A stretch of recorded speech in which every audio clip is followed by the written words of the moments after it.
Agora, o projeto que foi orientado pelo Diogo, que está ali, obrigado, Diogo, que se chama Expansão Acelerada do Universo e os Parâmetros Cosmológicos. O grupo é composto pela Júlia, pela Letícia, Leonardo e pela Érica. Gente, fiquem à vontade.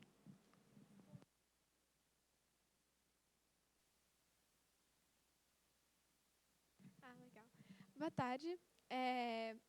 Esse é o meu grupo, a Júlia, a Érica e o Leonardo.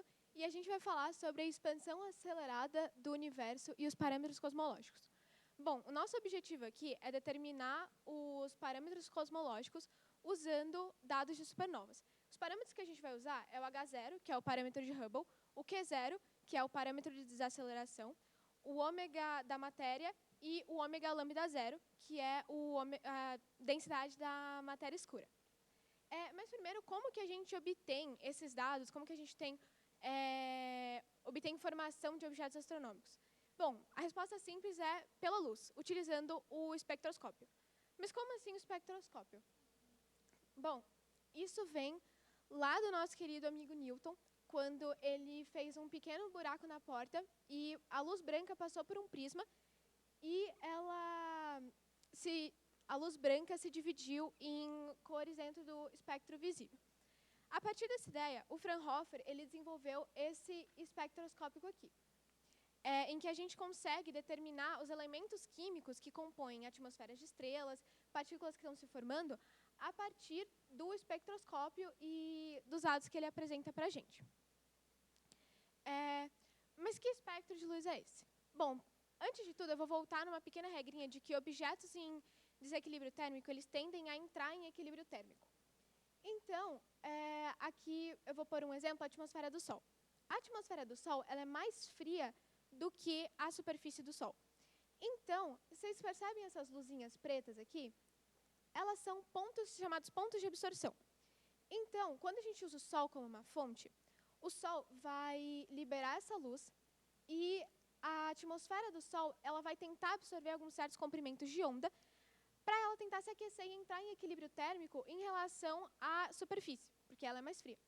Então, a gente consegue ver os elementos químicos que compõem a atmosfera do Sol baseado nessas linhas pretas, que são esses pontos de absorção. Então, cada elemento químico ele vai absorver um certo comprimento de onda. Os elementos não absorvem qualquer comprimento de onda. Eles absorvem certos determinados comprimentos de onda. Então, a gente consegue ver os elementos químicos que tem na atmosfera do Sol, e isso permite que a gente consiga observar muito mais coisas, que a gente consiga estudar coisas muito mais distantes, até mesmo que o Sol, né, como, por exemplo, estrelas de supernovas. Mas para a gente entender isso, bem, deixa eu pausar esse vídeo aqui. Bom, para a gente entender o porquê que isso acontece, primeiro a gente tem que ver o efeito Doppler, que eu acredito que muitos de vocês devem ter visto no ensino médio. E o efeito Doppler, ele pode ser caracterizado pela mudança na frequência de onda de som ou luz produzida por uma fonte, em referência a um observador. Então, eu vou pôr o vídeo aqui para vocês, para a gente conseguir ver um exemplo.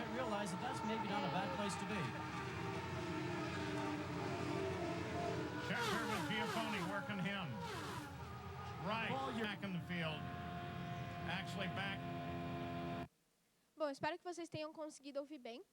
E uma coisa importante aqui é que vocês percebem como o carro ele se aproxima com um som mais agudo e ele se afasta com um som mais grave?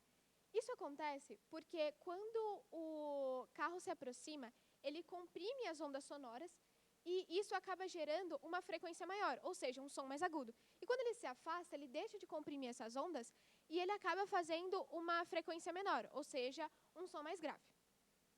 Bom, a luz ela vai sofrer o mesmo efeito.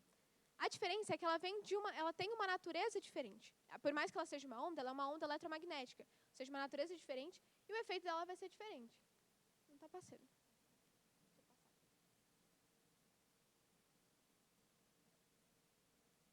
Aqui eu coloquei uma comparação bem rapidinha só com os pontos principais. Então, quando a luz sofre o efeito Doppler, quando o comprimento de onda é maior, o espectro dela vai mudar para uma cor vermelha. E quando o comprimento de onda é menor, o espectro dela muda para uma coloração azul. Mas como assim coloração vermelha, coloração azul? Então, isso vem daquela coisa do espectroscópio que eu coloquei lá no começo. E os pontos de absorção. Vou pôr outra imagem para vocês conseguirem ver direitinho. Bom, ali a gente tem a mudança, então tá vendo que o comprimento de onda é maior e fica vermelho, aquilo ali a gente caracteriza como redshift, e o comprimento de onda menor fica azul, a gente caracteriza como blue shift. Aqui eu vou apontar para vocês, esses pontinhos pretos, as linhas, elas são os pontos de absorção, como eu já falei, e vocês percebem que a distância entre elas não muda, mas elas podem mudar mais para o lado vermelho ou para o lado azul. Ou seja, quando elas estão se afastando do observador, por exemplo, se afastando da gente, ela muda para um espectro avermelhado. E quando ela está se aproximando da gente, ela muda para um espectro azulado. Então, a gente sabe que o nosso universo está se expandindo e é mais comum acontecer o redshift do que o blue shift, ou seja, coisa se afastando da gente. Mas também não significa que o blue shift não aconteça.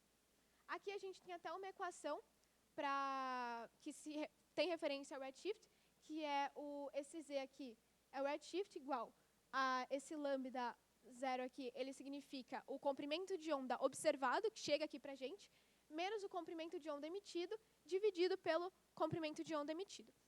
Então, a gente sabe que a maior parte das informações que a gente obtém do universo é por meio da luz, mas uma coisa muito importante também é que o nosso universo pode ser descrito por uma equação muito famosa, que é a equação de Friedmann.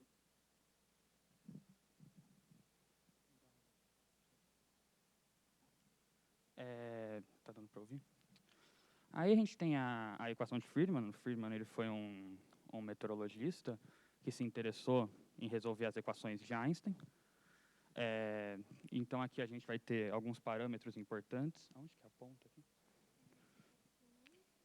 A gente vai ter alguns parâmetros importantes aqui, né? Para definir alguns parâmetros, a gente vai utilizar essa densidade de energia em função do tempo. Ela basicamente vai ser uma soma de todas as densidades de energia que a gente conhece, né, que tem pelo menos, né, que é a densidade de matéria, a densidade do fóton, de energia do fóton, e a densidade de energia da constante cosmológica ou da energia escura. Tá? A gente tem algumas constantes também um pouco conhecidas, como a gravitação, o π, o c ao quadrado. Esse kappa, ele está associado à curvatura do universo. Tá? Normalmente a gente considera isso como zero, que o universo para a gente vai considerar como plano. Esse R0 ao quadrado, ele está mais associado também ao raio de curvatura. E esse A em função do tempo aqui, que aparece, na verdade, é o que a gente chama de fator de escala. Certo? Aqui, a gente vê um fato interessante dessa equação, que é quando a gente iguala esse tempo igual a zero, porque esse daqui é o parâmetro de Hubble. Eu vou depois tentar reescrever ele de outra forma. Aqui, quando a gente iguala o tempo a zero, a gente chega na constante de Hubble, tá? Que a gente vai ver depois. E esse ε0, que é a densidade de energia atualmente. Sabendo disso, a gente vai analisar essas densidades de energia para chegar no nosso segundo parâmetro aí, que é o parâmetro de densidade. Tá?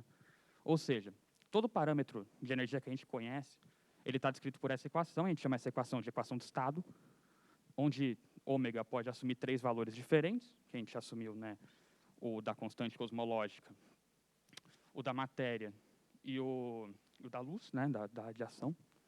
Então, aqui a gente tem o da matéria. A gente tem um A, esse fator de escala elevado ao cubo. Aqui a gente vai ter elevado à quarta. Aqui, ele é do fóton. E por que esse do fóton está elevado à quarta potência? Porque o fóton ele sofre redshift quando está em expansão. Então, a gente pode ver, nesse gráfico, se a gente definir a densidade de energia, o parâmetro de densidade, em função da densidade de energia, lembrando que essa densidade, ela é em função do tempo, ela é uma soma de todas as densidades, essa daqui é a crítica, a gente pode chegar nesse gráfico. Tá? A gente pode perceber nesse gráfico que a da matéria, né, a da radiação, na verdade, ela vai decair mais rapidamente do que a da matéria. Tá? Isso é porque temos uma potência maior aqui. E nesse tempo zero, nesse t zero, no fator de escala, a gente percebe, né, que esse parâmetro de densidade da energia escura, da constante cosmológica, ele ultrapassa esses dois, certo? Então, sabendo dessa medida agora, desse novo parâmetro que a gente vai utilizar para fazer essa medição, a gente pode agora tentar medir distâncias, certo? E para medir distâncias, a gente vai usar a métrica de Friedman, Lemaitre, Robertson Walker, esse nome bem pequeno aí.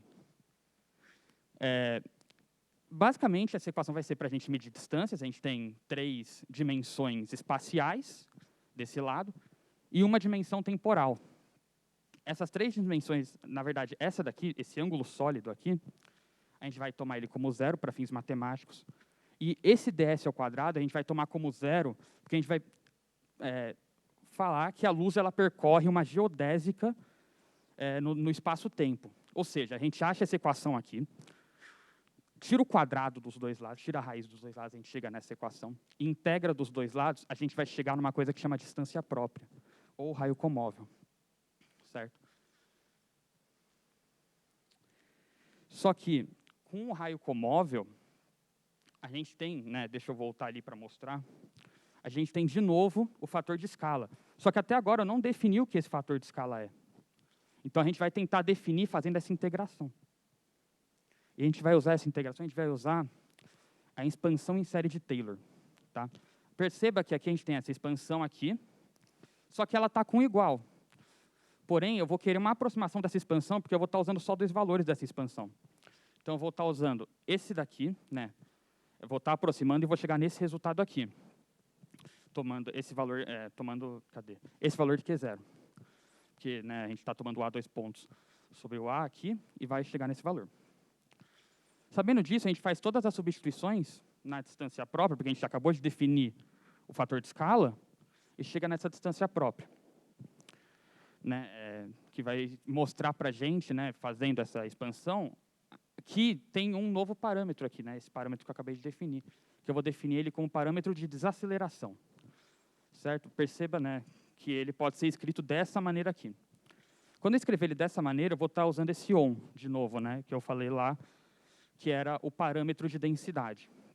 Veja que esse parâmetro de densidade aqui, a gente vai usar essa medição, como foi dito no começo, para achar um dos parâmetros aqui, que é o nosso Q0 também.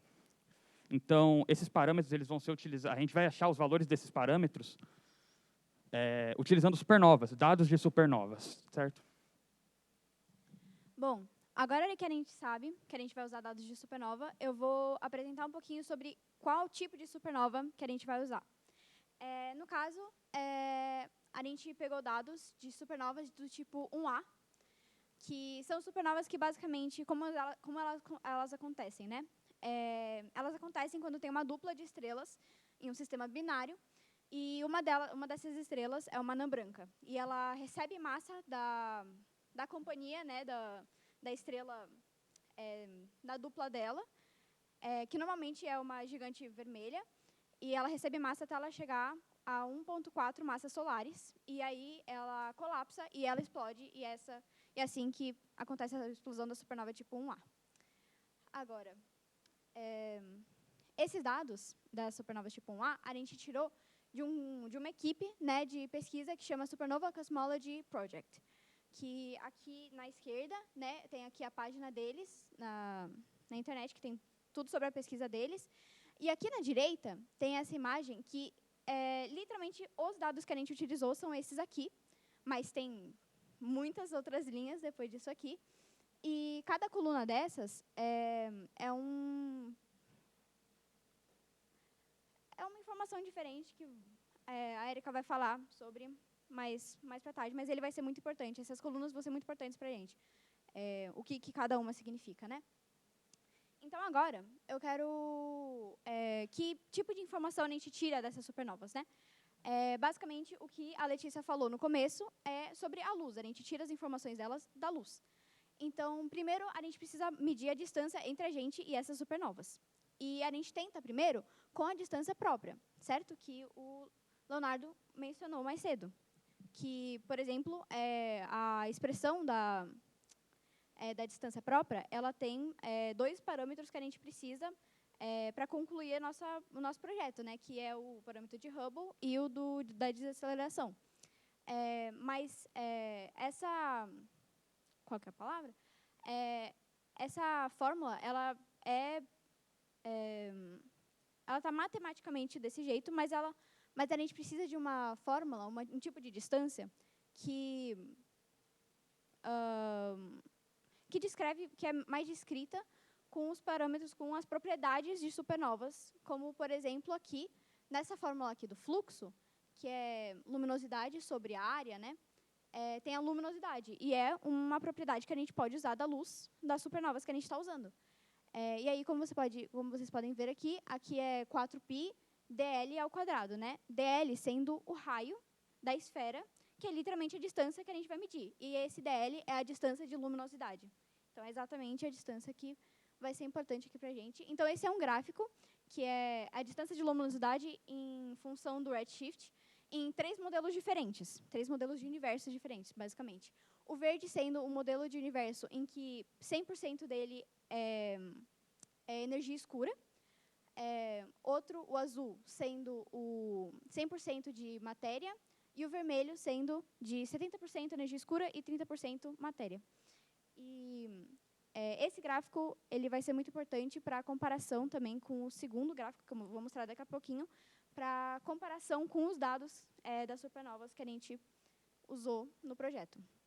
Agora eu quero entrar em sistemas de magnitude, que foram apresentados por Hiparco em 129 a.C., e ele, basicamente, ele catalogou 850 estrelas que ele observou no céu em magnitudes de 1 a 6. 1 sendo a mais brilhante e 6 sendo a menos brilhante. E depois de quase 2 milênios depois, o Pogson, que era um astrônomo inglês, ele concluiu que uma estrela de magnitude 1 desse sistema do Hiparco é 100 vezes mais brilhante do que a de magnitude 6. E ele também disse uma coisinha assim: o olho humano é um detector logarítmico. Tá bom, o que isso significa? Tá bom, o olho é logarítmico. Tá, e aí? Basicamente, isso significa que, imagina que eu acendi 2 velas, certo? Ao mesmo tempo, é a mesma vela, assim, basicamente. Mas eu coloco uma em uma distância diferente da outra em relação a você, ao observador. A que está mais próxima de você vai ser a mais brilhante, certo? A que brilha com mais potência, mais magnitude, né? Mas quer dizer que o fogo da vela da frente está brilhando mais forte do que o do outro? Não, o fogo brilha do mesmo jeito, né? Então, é basicamente isso que o Pogson concluiu em relação ao sistema do Hiparco, que essa magnitude dele, esse sistema de magnitude, é muito aparente, depende muito da distância em que essa luz está de você. Então, é exatamente isso que a gente chama de magnitude aparente, que ela depende exatamente da distância em que essa fonte está de você. Mas a gente precisa de um estilo de magnitude, de um tipo de magnitude, que você pode saber a magnitude absoluta dela. Então, como você faz isso? Você coloca todas as fontes de luz, no caso dessas supernovas, em uma distância determinada, basicamente uma do lado do outro, assim, para você poder saber qual que é a magnitude delas e comparar de um jeito melhor. Então, como eu disse, a diferença entre essas duas magnitudes é basicamente essa distância, né? Na magnitude absoluta, não tem uma distância entre uma estrela e a outra. Mas na magnitude aparente, tem essa distância. Então, se você fizer a diferença, ou seja, se você subtrair uma da outra, você tem uma distância, que é o que a gente chama de módulo de distância, que vai ser muito importante para a gente agora, porque, como eu disse, sabe naquela tabelinha lá que tinha as colunas dos dados das supernovas? Uma daquelas colunas é o módulo de distância, que é utilizado nesses dados, e também é muito importante nesse projeto em específico, porque dentro deles tem os parâmetros que foram introduzidos lá no começo, lá na distância própria. A distância própria tem uma correlação com a distância de luminosidade, exatamente na fórmula de distância de luminosidade é igual... Será que eu escrevo?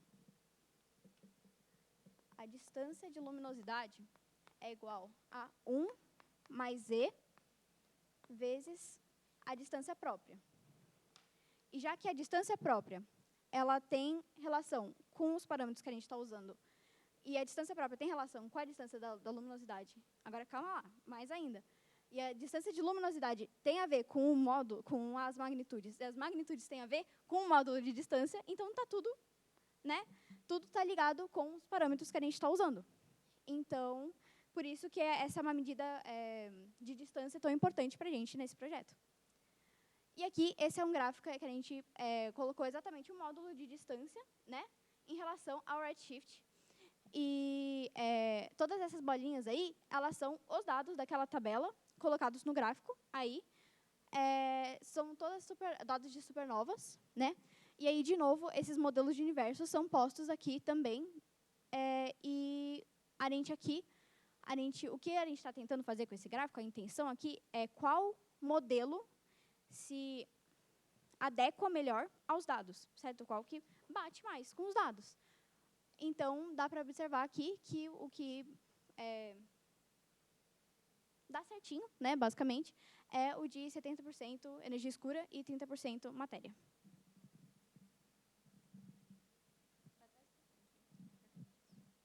Bom, a partir de agora, nós vamos analisar estatisticamente esses dados através de dados de supernovas que estavam naquela tabela que a Júlia mostrou anteriormente. Eu vou ter que voltar lá.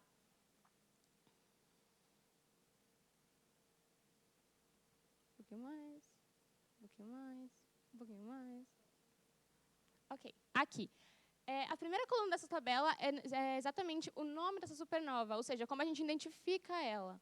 O segundo é o redshift, ou seja, a distância em que essas supernovas vão estar. A terceira coluna vai ser referente ao módulo de distância, que foi o que a Júlia tinha dito.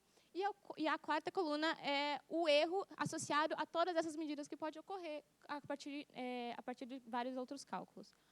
Voltando no meu slide agora.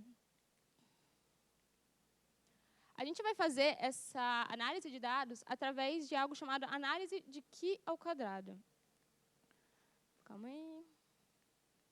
Opa, esse aí. O Q quadrado é essa resultante, o x ao quadrado, e em seguida a gente tem o somatório. Esse número em cima dele, 580, é o número de supernovas que tem naquela tabela. São 580 no total. E esse somatório vai valer para todas elas. Esse terceiro aqui é referente ao módulo de distância observado, que é justamente o que... Na verdade, calma. Era o que está na tabela, né? O módulo de distância observado é aquele que eu me referi, que é a terceira coluna da tabela, e que, enfim, o que está na terceira coluna da tabela. Menos o módulo de distância teórico, que é o da Júlia, que ela introduziu anteriormente. Detalhe que ele se chama módulo de distância teórico por conta que ele depende desses parâmetros, do parâmetro de Hubble e do Q0, que é o parâmetro de desaceleração. O redshift está aqui, mas ele não é um parâmetro, ele é só o redshift em que as supernovas são encontradas. Ele não é um parâmetro necessariamente. Esse sigma aqui embaixo é referente à quarta coluna da tabela, que se refere ao erro associado a todas aquelas medidas. A gente vai usar esse Q ao quadrado para relacionar ele com uma probabilidade. Essa probabilidade vai ter a função de indicar para a gente quais são os valores determinados que os parâmetros H0 e Q0 podem ter, no caso. A relação deles é justamente essa daqui. Em que, observando, a gente percebe que o Q ao quadrado, quanto menor ele for, maior vai ser a probabilidade. Eu vou passar um pouco mais para o slide. Aqui, a mesma probabilidade está aqui. Quanto menor, então, a relação principal é essa, que quanto menor o Q ao quadrado, maior vai ser a probabilidade. Tendo isso em mente, o nosso objetivo para definir os parâmetros Q0 e H0 vai ser que a gente precisa encontrar um conjunto de H0 e de Q0, um conjunto de parâmetros, que maximize essa probabilidade ao máximo. Essa conta ela é um tantinho complexa, então a gente vai passar para um modelo gráfico, que é exatamente esse. Nesse primeiro gráfico unidimensional, a gente tem o parâmetro de desaceleração sendo relacionado com a probabilidade no eixo Y e o parâmetro de desaceleração no eixo X. Esse pico, ele indica a maior probabilidade de um valor específico ser o valor que a gente está procurando, de Q0. E uma informação adicional que eu preciso colocar é que aqui o único parâmetro que vai variar, que pode variar, é o Q0, né? Que ele pode ter esses valores aqui. O parâmetro de Hubble, que é o H0, ele foi fixado nesse gráfico como 72 km por segundo por megaparsec. Então, ele não vai mudar. Bom, como a gente pode observar, o pico ele está extremamente próximo a menos 0,50, um valor negativo. De acordo com essa expressãozinha aqui, a gente pode perceber que o Q0 ele é associado a essa expressão, onde há dois pontos, na verdade, é a aceleração. Nesse caso, o Q0 ele é negativo. E quando ele é negativo, o que isso indica para a gente é que a aceleração vai ser positiva. Numa aceleração positiva, a gente tem um movimento acelerado. Portanto, esse gráfico vai evidenciar que o universo se expande aceleradamente. Só um parêntese, que aqui está o Q0, aproximadamente esse tipo de valor. A partir desse gráfico, a gente consegue calcular o valor médio de Q0, que é esse aqui, esse primeiro. E a gente faz mais ou menos a margem de erro, digamos assim, que é esse segundo número aqui. A gente calcula esses números através desse dado, desse gráfico, na verdade.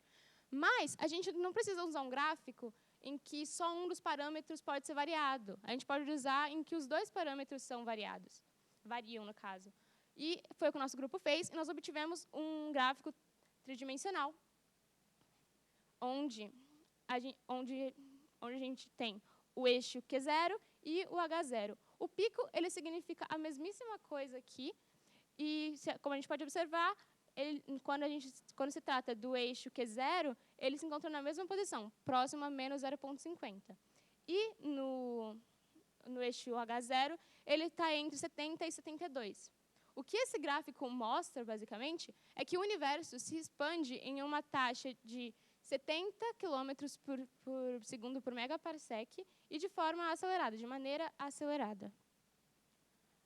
A questão é que a gente não precisa usar esse método gráfico só com esses dois parâmetros. A gente pode usar também com outros dois que a gente quer definir, que é o ômega m, que é o relacionado à densidade de matéria, e ômega lambda, que é relacionado à densidade de energia escura. O que acontece é que a gente vai usar esse modelo, e o que evidencia aqui é que a gente, relacionando a densidade de energia escura com a probabilidade, o pico significando a mesma coisa, a gente tem que a energia escura está mais ou menos, o valor dela é em torno de 0,7, o que traz a mensagem de que o universo é composto de 70% de energia escura. Eu esqueci de falar um detalhe um tanto importante, que é por que será que a gente pode relacionar esse método gráfico com esses ômegas, né? Justamente porque o Q0 ele é composto por esses dois ômegas, então existe uma relação. A gente pode reescrever o Q0 com esses ômegas, e aí a gente consegue usar o método gráfico. No caso, a gente usou Python e a programação. A gente usou uma biblioteca no Python em que, para a gente achar os valores, nós pegamos uma biblioteca em que ela minimizava o valor de Q ao quadrado. E lembrando, a relação de Q ao quadrado com a probabilidade é que quanto menor o Q quadrado, maior vai ser a probabilidade. Então, minimizando esse valor, a gente encontra os resultados específicos. Esse primeiro valor é referente à densidade de matéria, o ômega m, do universo, que é em torno de 0,3, o que indica que o universo é composto de 30% de matéria, seja ela escura ou não. Na verdade, é a soma delas duas, né, da matéria escura e da não escura. E esse segundo aqui é referente ao que eu já tinha dito sobre a densidade de energia escura, ômega do lambda, que está em torno de 0,7 e indica que o universo é composto de 70% de energia escura. Bom, gente, eu não vou me estender muito para dar tempo de vocês fazerem perguntas, mas, em conclusão, o que a gente pode fechar de tudo isso é que o universo ele se expande por causa da constante de Hubble e aceleradamente, devido ao Q0 ser negativo, e ele possui 30% de matéria escura e 70% de energia escura. Eu quero agradecer ao Lucas e ao João por ter organizado esse projeto e também ao Diogo por ter apoiado a gente durante todo esse tempo e ter ensinado isso pra gente, que foi um tanto difícil. E muito obrigada pela atenção de vocês.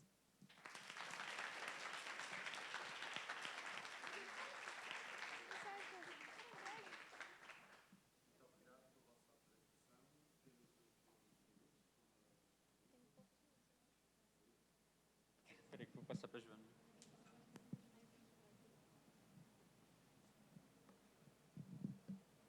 Vocês apresentaram aqui 2 parâmetros para analisar a expansão do universo, o H0 e o Q0. O H0 indicando que o universo está crescendo e, bom, ele chama zero porque ele varia com o tempo, né?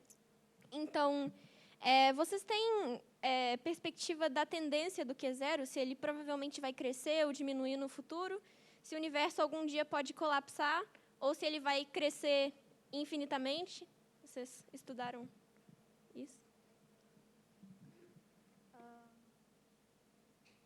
Bom, a gente não se aprofundou nessa parte, assim, eu não sei dizer exatamente, não tem como a gente ter uma perspectiva do futuro do universo, porque ainda é uma área muito que a gente não conhece de qualquer jeito, né? A gente mal sabe ainda sobre o universo. Então, sinceramente, eu não faço ideia se esse Q0, é o Q0, né, que você perguntou? É porque o Q0 em si, ele é a aceleração. Então, se a aceleração vai aumentar, eu não faço ideia. Eu acho que, sinceramente, ninguém sabe. Falando no puro achismo, acredito que não, porque a aceleração, na verdade, a expansão do universo ocorre de maneira acelerada, justamente por conta do valor do Q0. Mas e se a gente observar nos outros slides, o número dele é um número negativo, mais ou menos, um número muito pequenininho. Então, ainda continua negativo de qualquer forma, ou seja, talvez tenha uma tendência maior a continuar do mesmo jeito que está, ou sempre ser acelerado, nunca colapsar, digamos assim.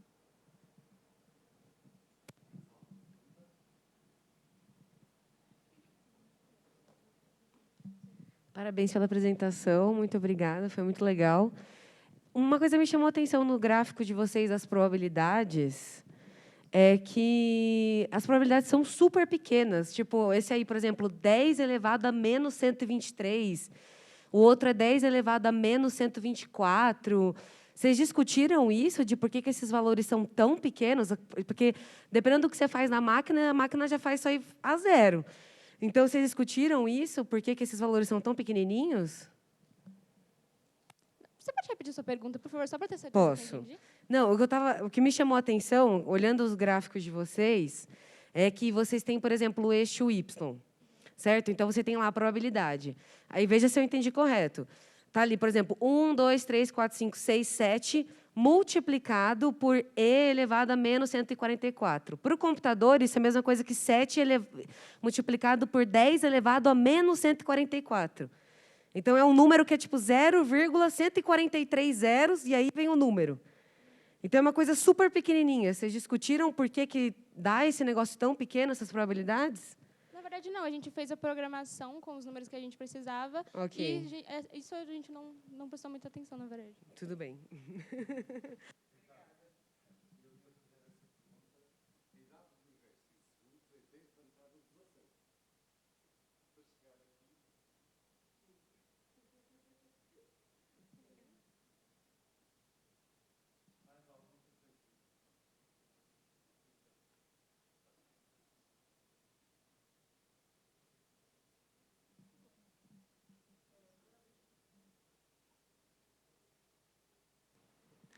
Primeiramente, muito obrigado pela apresentação, eu adorei ela.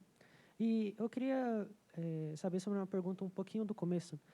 Quando o comprimento de onda é observado, ele sobre redshift ou blueshift, ainda assim é possível determinar de qual elemento químico ele veio?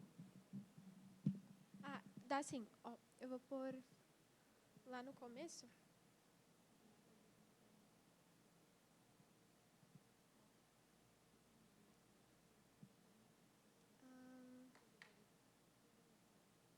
Estou só voltando para conseguir mostrar a imagem.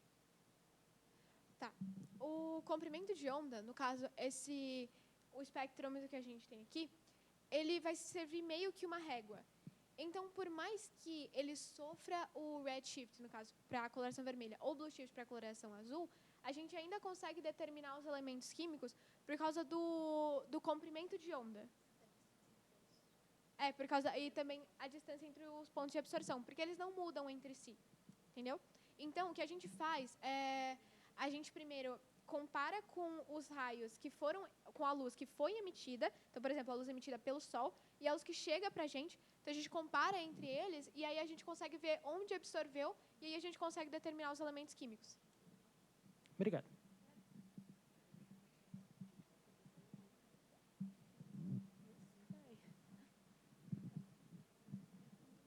Mais alguém?